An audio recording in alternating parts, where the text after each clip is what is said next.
આજરોજ બાકરોલ તાલુકા પંચાયતની અંદર ઘોગંબા તાલુકા અને પંચમહાલ જિલ્લો હોય એવા આમ આદમી પાર્ટીના ઉમેદવાર અર્જુનભાઈ રાઠવા જેઓ આજે વિજય થયા છે બાકરોલ તાલુકા પંચાયત નિમિત્તે, ત્યારે આપણે અર્જુનભાઈ જોડે વાત કરીશું.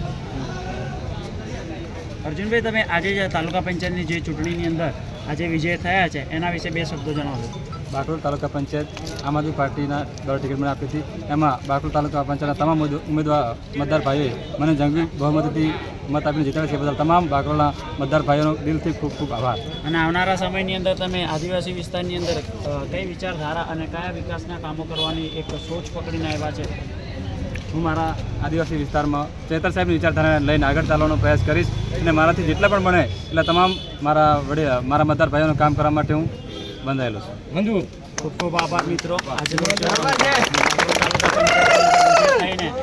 જેઓ એક સારી કામગીરી શિક્ષણ, આરોગ્ય અને તમામ આદિવાસી વિસ્તારની અંદર જ્યાં કોઈ માનવી જ્યાં છેવાડાના માનવી સુધી કામગીરી કરવાની બાંહેધરી આપી છે, જેઓ આજે તમામ ગ્રામજનોનો આભાર વ્યક્ત કરે છે.